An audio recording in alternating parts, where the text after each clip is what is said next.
I'm in Inglewood, living off Arborvitae. I'm on government assistance, and I run out of money, and I had to buy Pampers for Jelani. And I had $11.42 in the bank.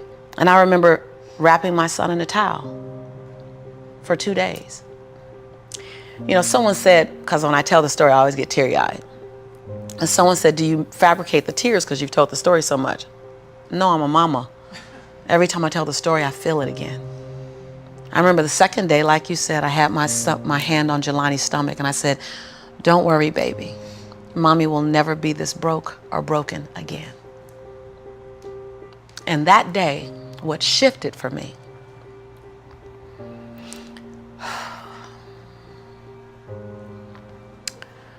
was I was willing, and I don't know if this is going to sound crazy, I was willing to completely die to any form of me that I had been so that I can birth the woman that I was becoming.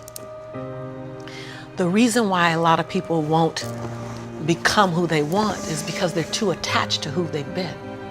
And you hear it all the time when people say, I've always been this way. Okay, well, if that's working for you, keep doing that.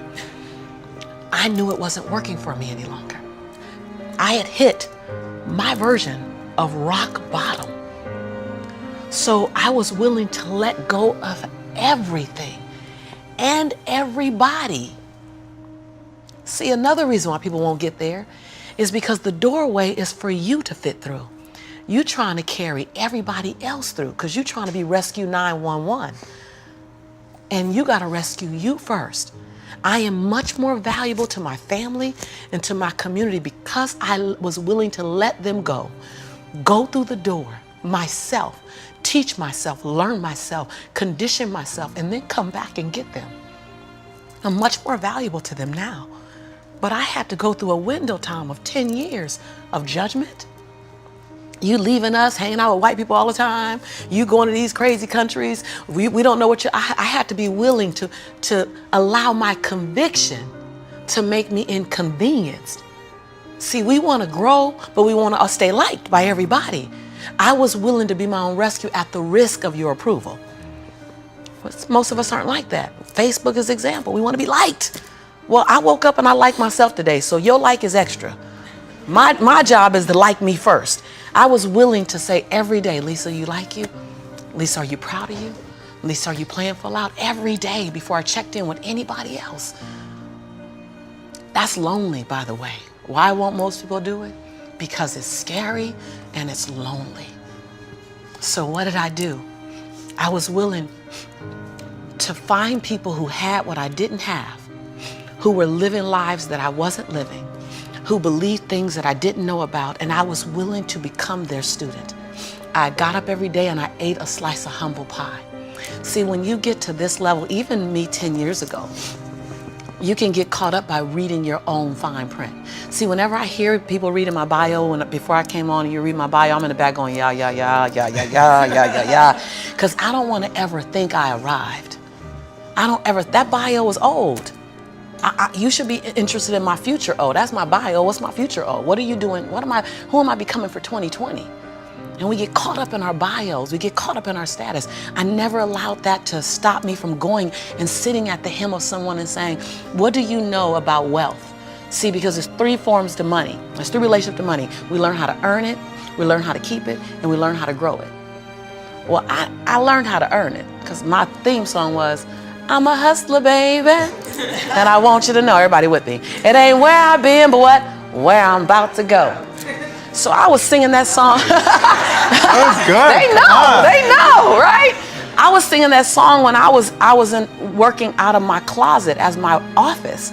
I was in a walk-in closet where you really couldn't walk in, you stepped in and turned, right?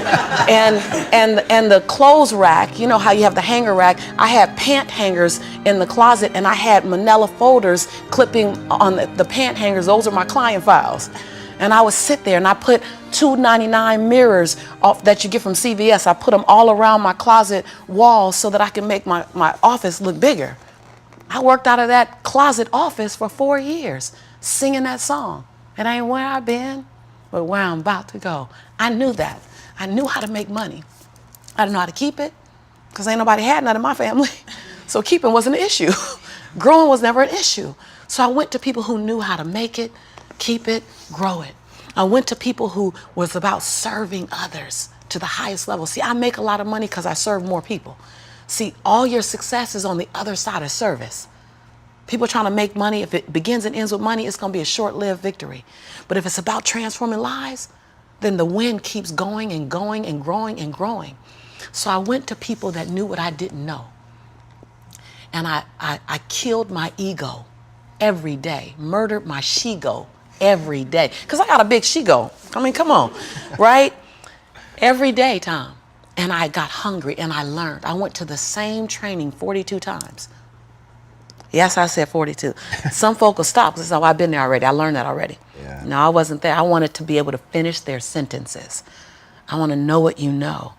I want to walk like you, talk like you, and then I want to then embed me in it. But success leaves clues. We're just not picking them up. I was the only African-American person at this conference. I was one of 2 women at this conference. Within the last 29 sessions, I led the conference. But I was willing to be the student first. So that's what I did, number 1. And number 2, I looked at every toxic behavior in my life. Everyone. You see me go behind my own black curtain. People don't want to tell on yourself. You're trying to protect. You're trying to do 4 things. You're trying to protect, prove, hide, and defend. If you wake up every day and say, I have nothing to protect, I have nothing to prove, I have nothing to hide, I have nothing to defend. Now, who do I choose to be?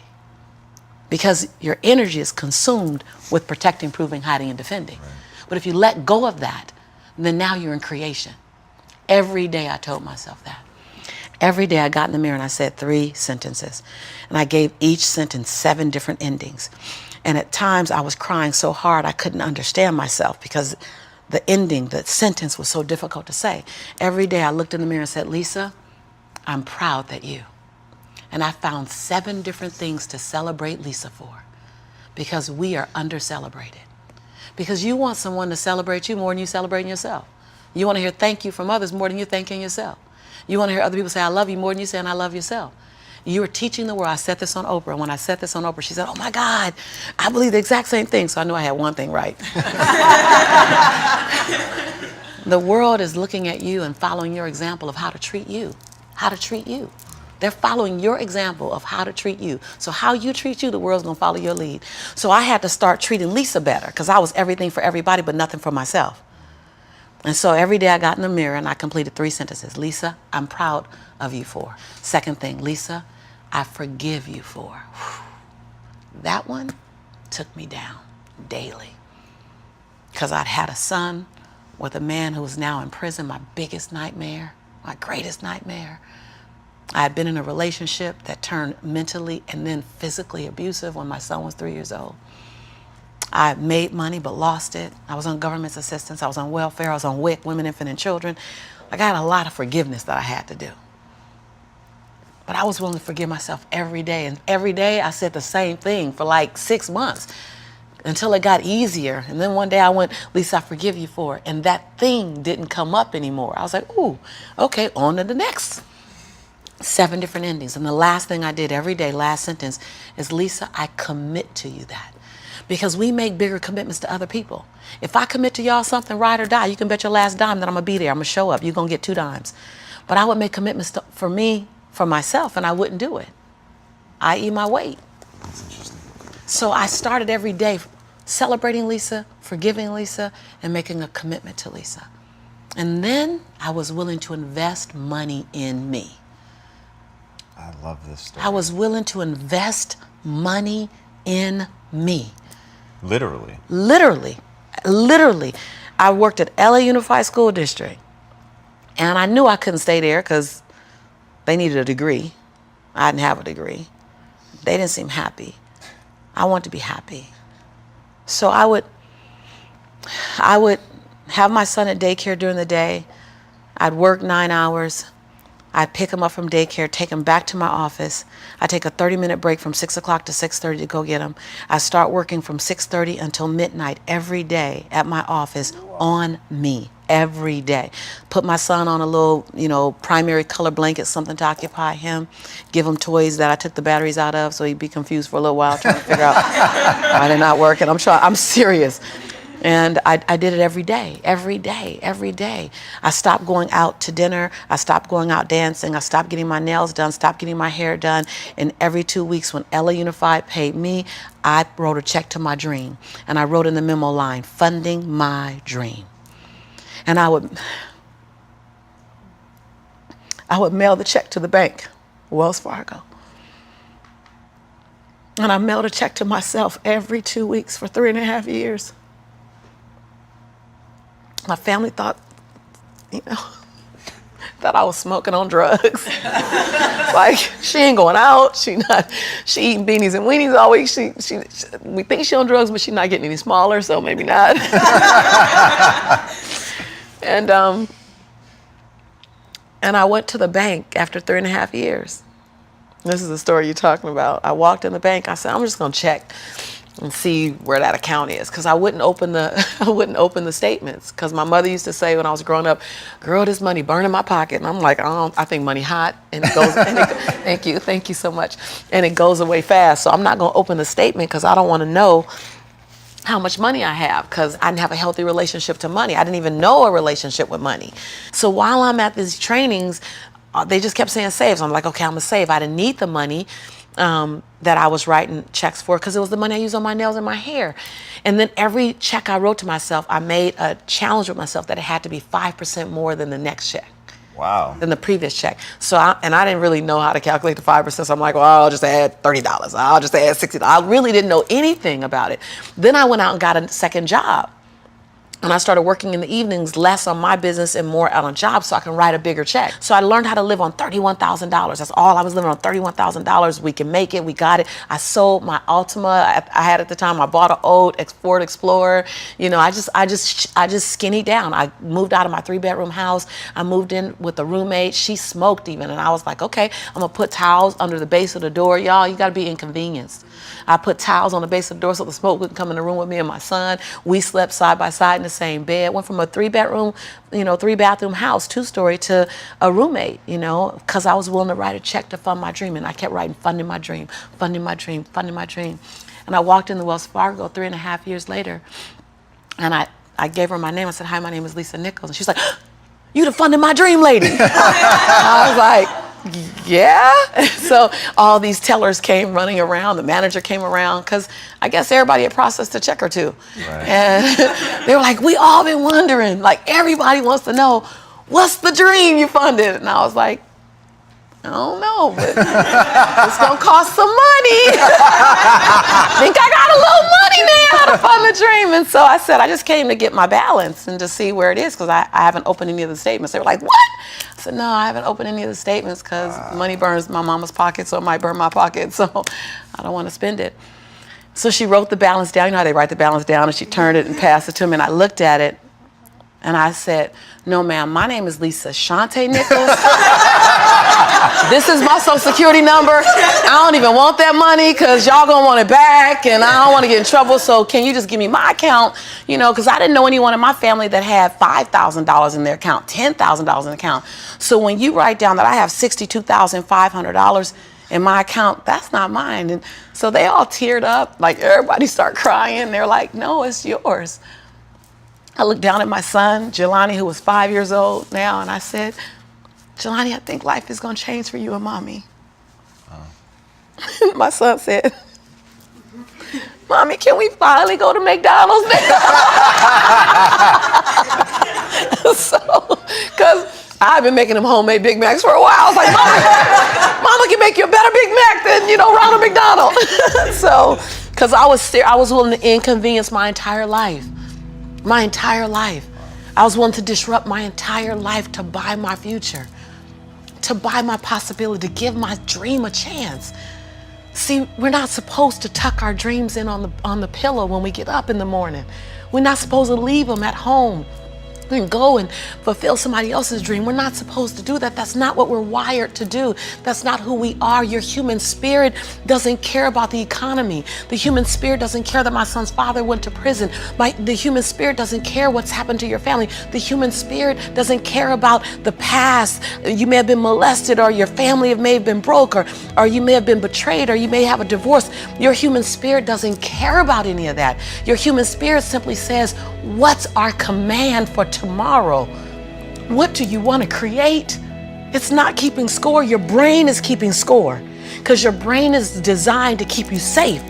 Your soul, your intuition, your human spirit is designed to make you soar. And when you get to the edge of that stage, I want to get up right now. Can I get up right now? Whatever you want. Okay. Think I'm going to tell Lisa Nichols no? Come on now. When you get to the edge, your brain will always tell you to step back. It's always going to tell you to step back, because you can fall. Always. It's going to tell you to step back. Because before you fell, the last time you did this, you saw someone else fail. You could hurt. You could be off work. It's going to tell you. It's designed to keep you safe. So you have to be willing to play between your brain and your soul. And on some days, you got to just listen to your soul. And you got to say, I'm going to leap. I'm going to get to the edge. Most people are at the edge, and you're standing at the edge and you're watching everyone else fly. That's Pimp My Ride, Watch My Crib, all this stuff. You know, watching people's lives on Facebook. You're at the edge, watching someone else live, wondering what it's going to be like when you jump without ever jumping. And I'm just here to tell you, jump. Because only three things can happen. You're either going to jump and fly, or you're going to jump and fall on something soft, or you're going to fall down hard. Either way, you're going to get back up. You already know you got what it takes to get back up. Your greatest fear is not that you will fall. Your greatest fear is that you will live a full life and never fly, that you never leaped. You're not afraid of dying. You're afraid of dying before the world sees who you really are, before they really get your fingerprint, before they really feel your breath, before they really get your contribution, before they really feel you. That's what you don't want to happen. You don't want to leave this place without us knowing you were here. All I'm doing is giving my dream a chance. And I'm not extraordinary. You don't get off the hook. You don't get to be let off the hook. I'm an ordinary woman who chooses every day to make one more extraordinary decision. You're a grinder. Yeah, right? Like